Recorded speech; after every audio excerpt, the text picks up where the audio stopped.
Stories, we welcome our viewers in Kenya and around the world. As you usher in, we have the top coverage across the country, where we'll be focusing on a global and exclusive look at the issues affecting public attitudes in politics, economics, education, and arts and culture. You can start tweeting on those questions you want us to tackle today. My Twitter handle is @WavinyaJudith. Let's start with the highlights.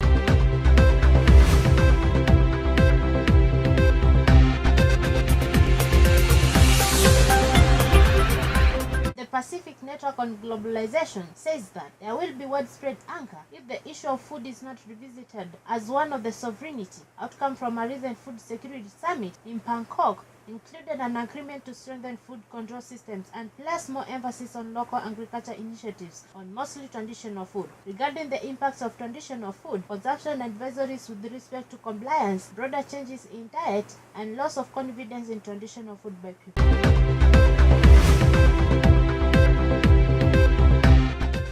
An overuse of mobile phones by parents disputes family life. According to a survey of secondary pupils, more than a third of 211 of 18-year-olds who responded to a poll said they had asked their parents to stop checking their devices. 14% said parents are online at mealtimes. There are risks associated with overuse of technology, but children in America go on the streets wanting their parents to have time for them. To achieve this, we need to join the dots between school and home and give consistent advice.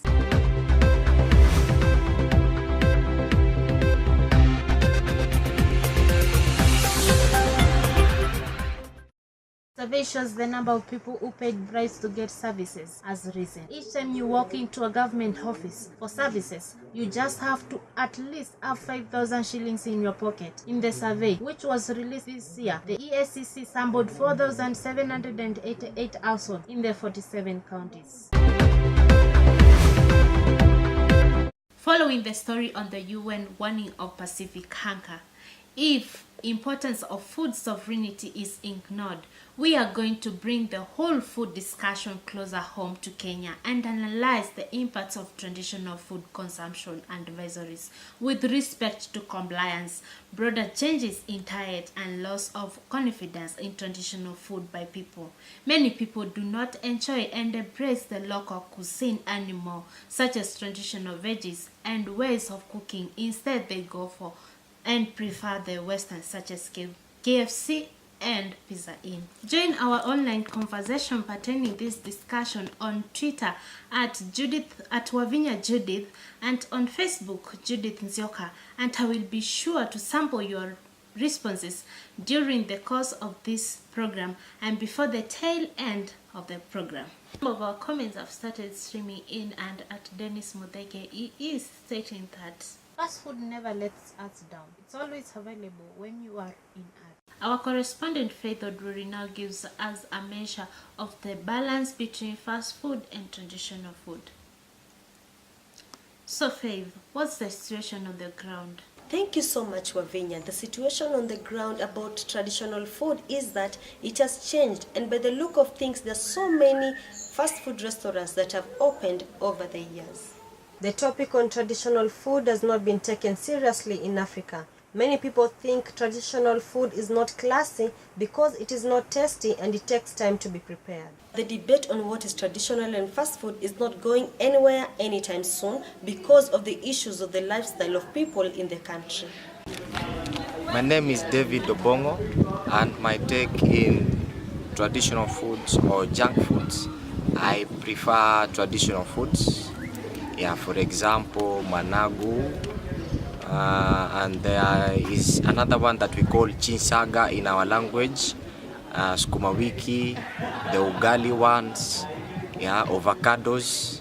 So I really love traditional foods because first of all, you are not supposed to maybe take a lot, so that you get satisfied, and they are easy to digest when you eat because they provide roughages to our bodies, such as managu and sukuma wiki.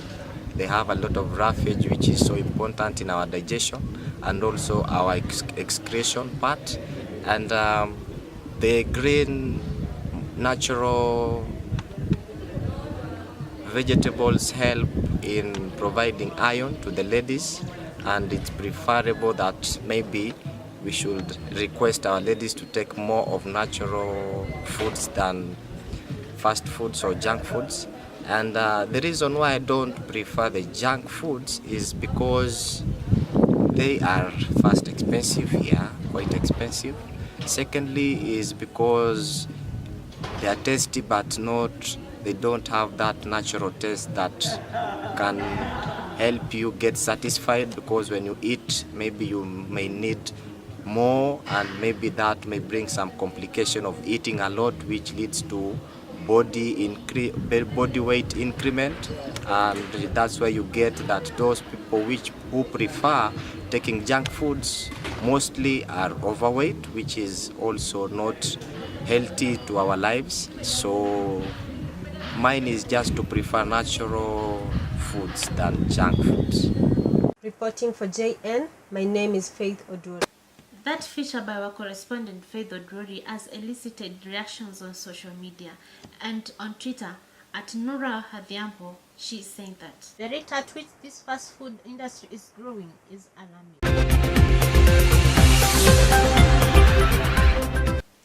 Alright, so today I would like us to have conversation with our experts who are going to help us shed some more light on the whole issue of fast food and traditional food. First is the well-distinguished executive nutritionist Dr. Raphael Nzula. We also have a village elder, Mr. Norman Musela, with us to give his view pertaining the importance of traditional food. Also, we have our agricultural expert, Alphonse Mwendwa, who will also shed some light on what we take. My name is Raphael Nzula and I'm a nutritionist by profession. First of all, fast food is taking a major market in Kenya, and making a major kind of risk to the population in Kenya.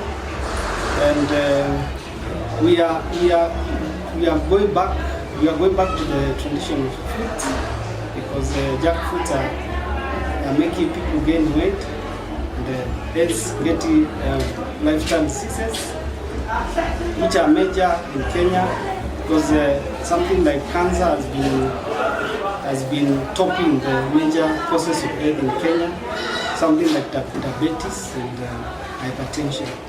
So as a nutritionist, I urge everybody to go back to the roots of having our traditional foods, which are complex in matter of digestion, and when you compare junk foods and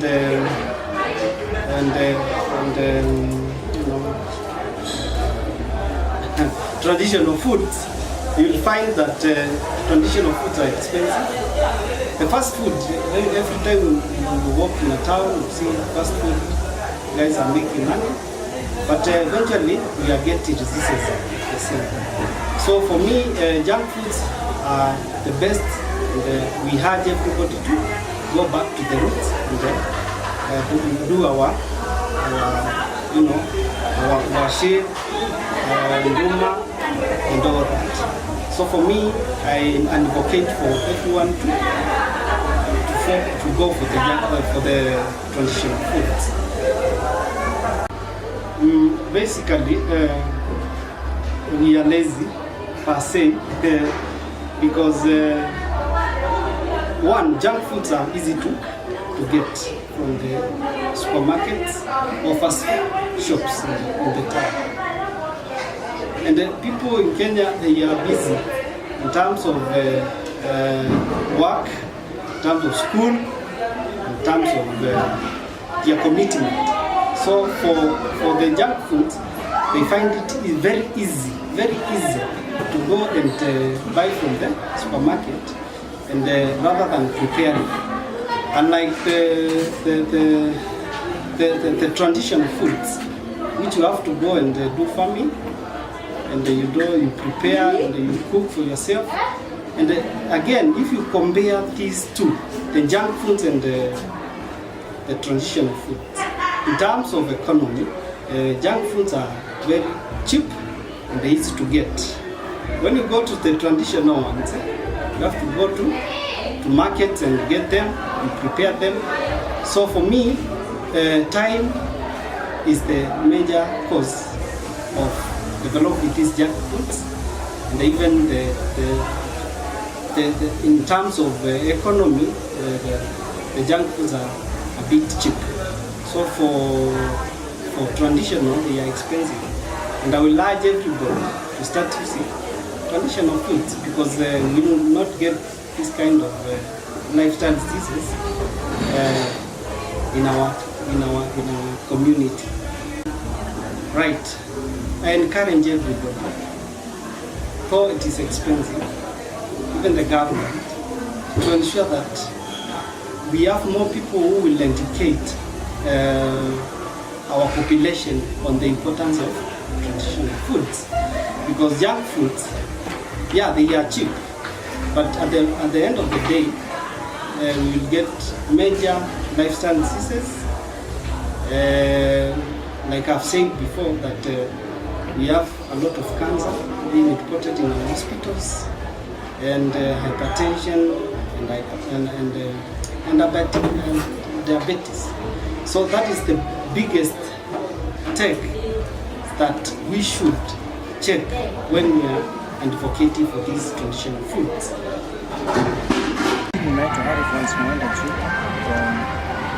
Location ya Mikulu, location ya Kabeka Kaki, location ya Kota, sub-county ya Machakos County. Tunafanya coordination na ministry ya agriculture Machakos kuendesha mambo ya kilimo. Kutoka mwaka wa 1998 up to today, we are still networking with the new curriculum ya agriculture. Hii chakula ya samani ni nzuri. Samani inatengeneza protein nzuri kwa mwili. Hii ya samani inasaidia mwili sana kujenga mwili na haina maumivu yoyote. Lakini hii ya siku hizi unajua inaongezwa madawa na sasa hii ya siku hizi ni kama bure. Lakini ya zamani iko na manufaa sana, sababu kuna mahindi ile ya zamani, marenge ya zamani, kama tunaita mapasi, ni chakula mzuri sana ile ya zamani. Lakini siku hizi ni kitu utatengeneza na dawa.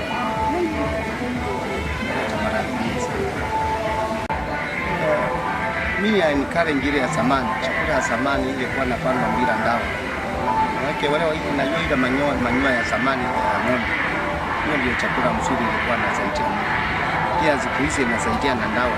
Kitu inakuwa bila nguvu. Inaleta maradhi kwa mwili. Kwa hivyo iko na shida kwa chakula ya sasa. Kama mtu anaweza, unajua siku hizi watu wanakuwa wengi. Kama mtu anaweza kutenga mahali apande chakula ya zamani bila dawa, bila kuweka mbolea ya zamani. Uweke ile ya siku hizi. Mungu akitofautisha, atengeneze chakula hii ya zamani bila dawa hii ya kuwekea mbolea fertilizer. Ni mtu kujipanga yeye mwenyewe kulingana na shamba yake. Lakini ya zamani lazima hii ya siku hizi lazima mtu atengeneze kwa sababu ya market. Nataka chakula mingi auze kulingana vile mtu anataka, sababu watu wanakuwa wengi. Kwa majina naitwa Musela Ngui. Nilianza kufanya kazi mwaka wa 1900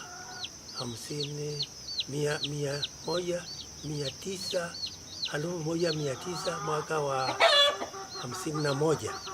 Nilifanya kazi ya walimu kwa miaka 36.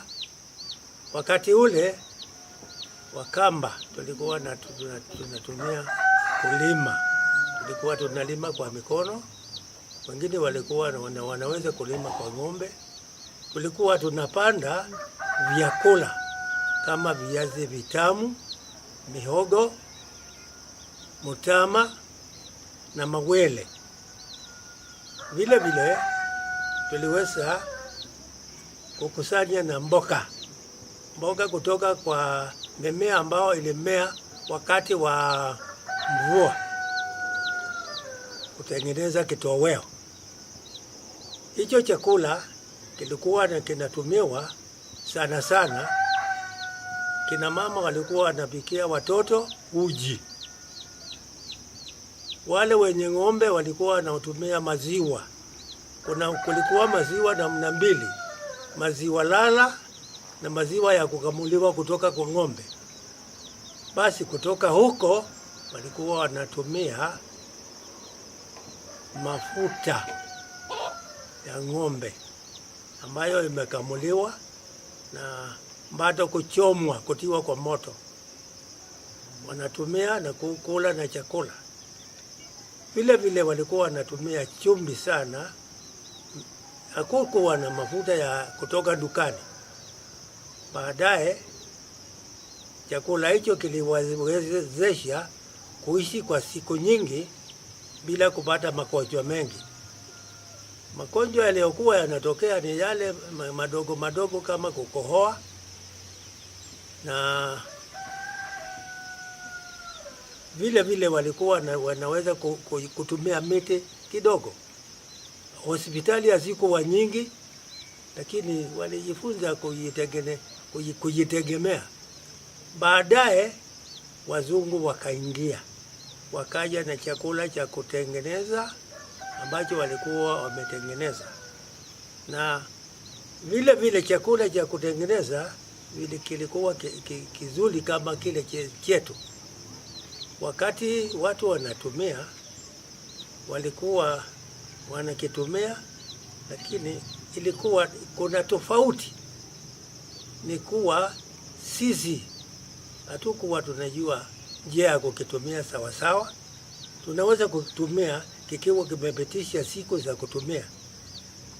Ndivyo watu wanaanza kulalamika, tunaumwa na hapa, tunaumwa na pale, tumbo ni mbaya. Lakini ukitumia chakula cha siku hizi na ukitumia kufuata kinavyotengenezwa na unavyoambiwa na mwenye kukitengeneza, hakina madhara.